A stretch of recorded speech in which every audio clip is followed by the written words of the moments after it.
Damon here with NLP Gym. You've been hearing me talk about Sleight of Mouth and Doug O'Brien coming to Santa Cruz July 9th and 10th. And you may be wondering, what's all the hype about this Sleight of Mouth stuff? Well, I learned Sleight of Mouth in about 2 years ago from Robert Dilts, the man who created the Sleight of Mouth, who modeled the patterns. And right away I started using them, and really I started using them on myself to overcome my own limiting beliefs, but they're very helpful in using them with people conversationally. In fact, that's what it was created for. But I found myself really using it for me to overcome my own limiting beliefs. But after a while of practicing that, the patterns started to become more and more instilled in me. And I'll give you a story of how I actually used one of the patterns. I only used one, and this is how powerful these patterns are. You may have heard me in these videos or in my writing that I mentioned that I do a lot of debate on the side, political debate.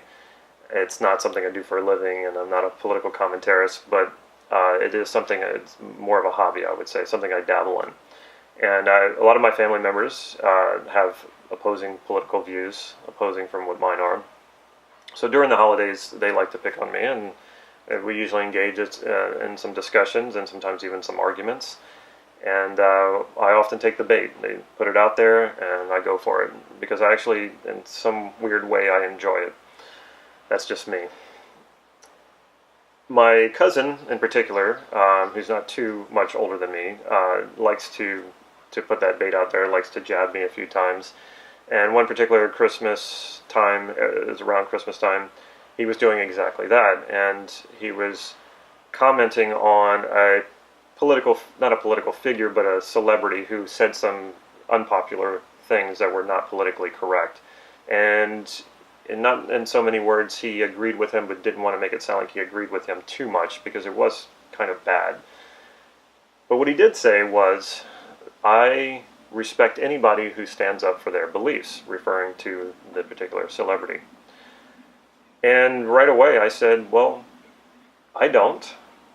And everyone around me, there was several people around, looked at me like, oh my God, how could this person not respect someone who's standing up for their beliefs? Because it's just sort of this common held thing that we have, that just because somebody stands up for their beliefs that we somehow must respect that. Well, what if the beliefs are really bad? We don't want to respect that. So instead of explaining it like that, I threw what they call a counterexample pattern at him.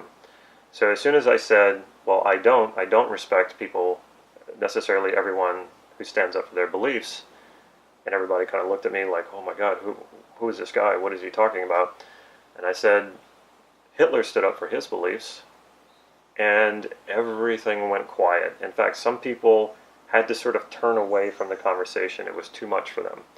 And what I did is using a counterexample pattern, I challenged their model of the world, which was a belief that they just sort of had assumed was true and not questioned. So throwing this bit of information in there had to shift their perspectives. For them to even understand what I was saying, they had to shift perspective and realize that someone standing up for their beliefs is really meaningless. It's not respectable if the beliefs are bad. And they suddenly got that all at once, and I didn't need to go into a long explanation of that. All I had to do was throw that counterexample pattern at them, and it shut the conversation down. My cousin stopped. There was no more argument. It was done. Now imagine having 13 more of those patterns in your back pocket, a total of 14. Imagine having 14 powerful patterns like that. It doesn't have to be used for arguing. In that particular case, I used it for arguing. But imagine having 14 powerful patterns like that in your back pocket, ready to go, ready to stack them on one on top of another when you're negotiating, when you're doing sales, when you're delegating tasks. Anytime somebody throws an objection your way, or even your own inner objections, when your own inner objections come up, you can then start reframing that objection with these 14 patterns to overcome that objection. Doug is coming July 9th and 10th, and I'm super excited about it because I need to brush up on my own Sleight of Mouth skills. I know the patterns, I don't have them drilled into me, but that's what Doug's going to do. Come spend 2 days with us, just 2 days, and really get these patterns into your muscle. One day, he's going to teach you what the patterns are and how they work. The second day, it's going to be drill, drill, drill, so that by Monday morning, you'll be able to walk into work or whatever you're doing in your personal life and use these 14 patterns right away. And you can be very gentle with these too. You don't have to be combative. You don't have to be argumentative. It's just reframing. And you can even use them as asking questions. You know, what about Hitler? In the case whenever I was arguing with my cousin. So come join us and check out our website, nlp-gym.com. Follow us on Facebook for current updates, and subscribe to this YouTube channel so you get these videos on a regular basis.